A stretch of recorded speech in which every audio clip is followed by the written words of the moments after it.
Venice शहर जो अपनी खूबसूरती के लिए मशहूर था।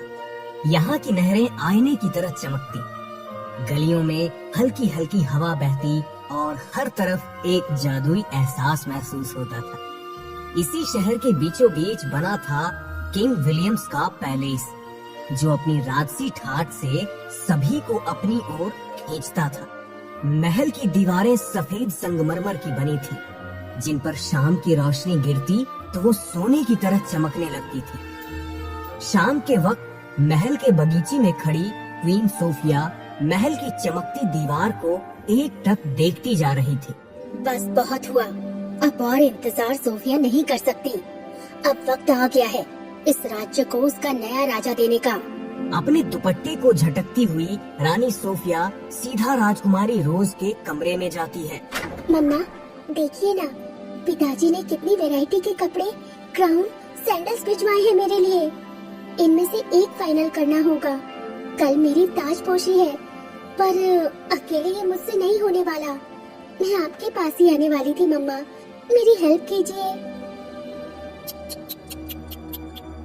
हाय मेरी प्यारी बच्ची, तो तुम्हें क्या लगता है कि मैं तुम्हारी ताजपोशी के लिए बहुत ही बेसब्र हूँ? बिल्कुल भी नहीं। भूलो मत कि मैं तुम्हारी सौतेली माँ हूँ और तुम हो मेरे बेटे और इस महल के सिंहासन के बीच का कांटा।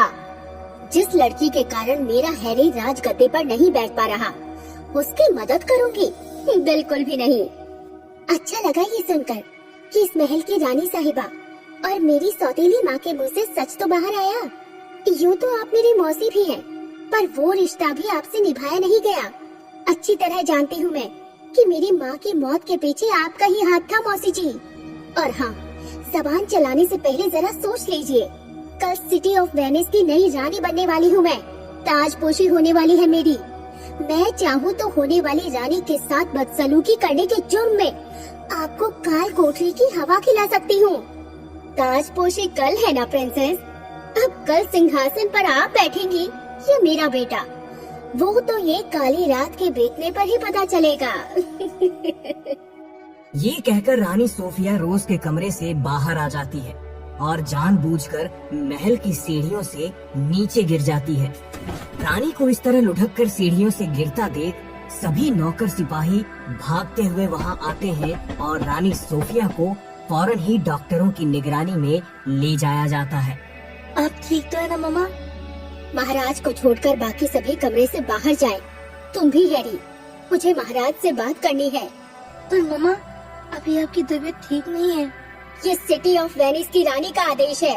रानी सोफिया के आदेश को मानकर सभी कमरे से बाहर चले जाते हैं। आपको इतनी गहरी चोट आई है क्वीन सोफिया, और इस वक्त भी आपको कोई जरूरी बात करनी है? कभी तो खुद के बारे में सोचिए। क्या बात है जो आपको इतना बेचैन कर रही है? बताइए। मैंने रोज को हमेशा खुद की बेटी मानकर पाला है। अगर दीदी की जान चली गई तो इसमें मेरी क्या गलती? कल रोज की ताजपोशी होने वाली है और अभी से ही उसमें इतना घमंड आ गया है कि उसने मुझे सीढ़ियों से धक्का दे दिया। ये बात मैं बाकी सभी लोगों के सामने तो नहीं कह सकती थी ना। रोज भले ही मुझे अपनी माँ न माने, पर मैं तो उसे बेटी मानती हूँ ना राजा साहब। वो भले ही मेरे साथ कितना भी बुरा सलूक करे, मैं सब नजरअंदाज कर दूंगी। पर इसी गुस्से में अगर उसने राज्य का कार्यभार अपने हाथों में लिया तो कल को ऐसा ना हो कि नादानी में वो आपके ही खिलाफ जंग का ऐलान कर दे।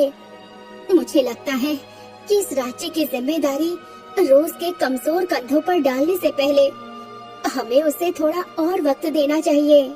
आप बिल्कुल ठीक कह रही हैं क्वीन सोफिया, पर पूरे राज्य में हम ये ऐलान कर चुके हैं कि कल राज्य को उसका नया अधिकारी मिलेगा।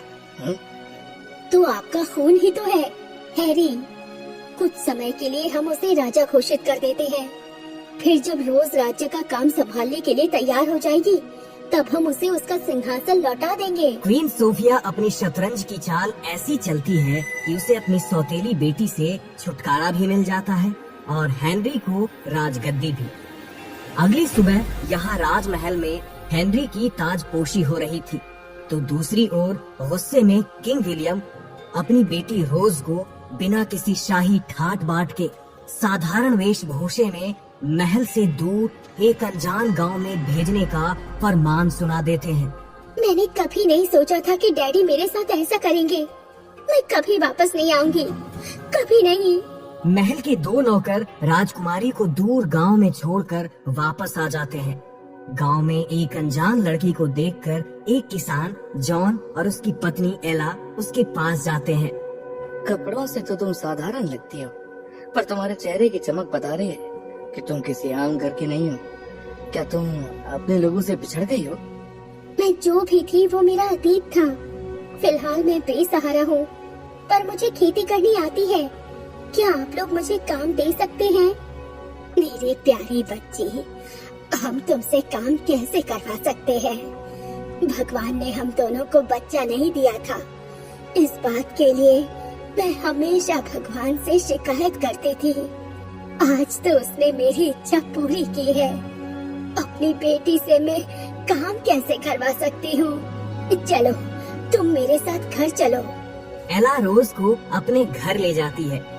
घर क्या, एक छोटी सी झोपड़ी जिसके बाहर था छोटा सा बगीचा और पीछे कुछ खाली जमीन। लगता है आप घर का दरवाजा लगाना भूल गई थी मिस एला। देखिए, आपका घर कितना गंदा हो गया है। आप आराम से बैठिए, मैं झाड़ू लगा देती हूँ। राजकुमारी, जिसने आज तक कभी एक तिनका भी नहीं उठाया था, झोपड़ी में झाड़ू लगा रही थी। झोपड़ी के बाहर बांधे गए खरगोश, गिलहरियाँ सब एक टक से रोज को देखे जा रहे थे।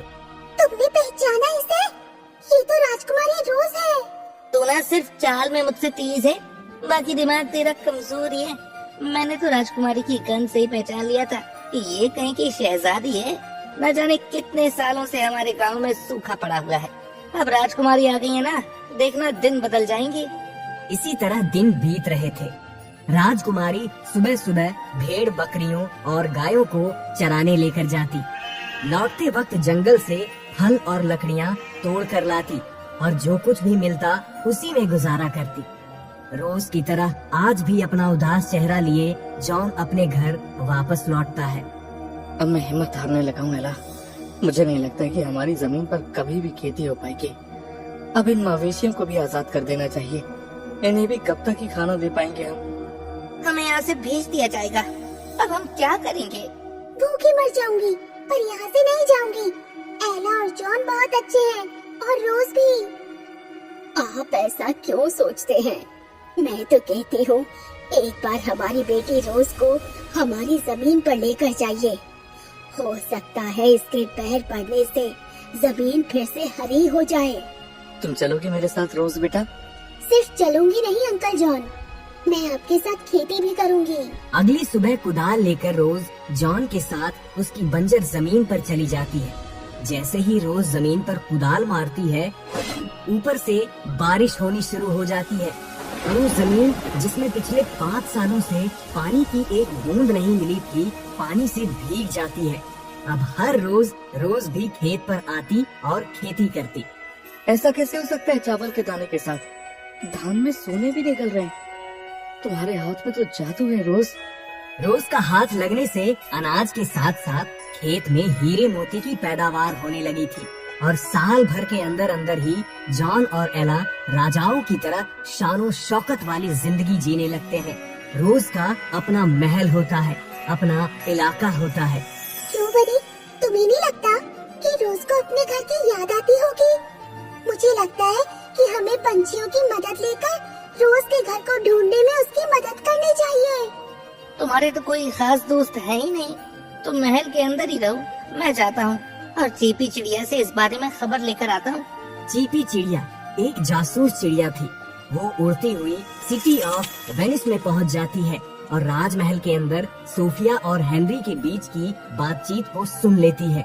महाराज को नशे की ऐसी आदत लगाई है मैंने कि अब वो हर रोज बस अपनी बेटी की याद में पीते और रोते रहते हैं। कुछ दिनों में वो रोते रोते मर जाएंगे, फिर हम दोनों आराम से इस महल में रहेंगे। चीपी चिड़िया फौरन इस बात को बनी और रैबिट को बताती है और रैबिट रोज को। तुम बोल सकती हो। फिलहाल इस बारे में बात नहीं करते हैं रोज। तुम्हें अपने पिताजी को और अपने राज्य को बचाना होगा। रोज अपने सैनिकों के साथ सिटी ऑफ वेनिस पर हमला कर देती है और हेनरी को सिंहासन से हटाकर खुद वहाँ की रानी बन जाती है। इन माँ बेटे को काल कोठरी में डाल दिया जाए और पिताजी को संभालना कैसे है वो मैं जानती हूँ। सोफिया और हेनरी को उनके काले करतूतों की सजा मिल जाती है और रोज को उसकी राजगद्दी।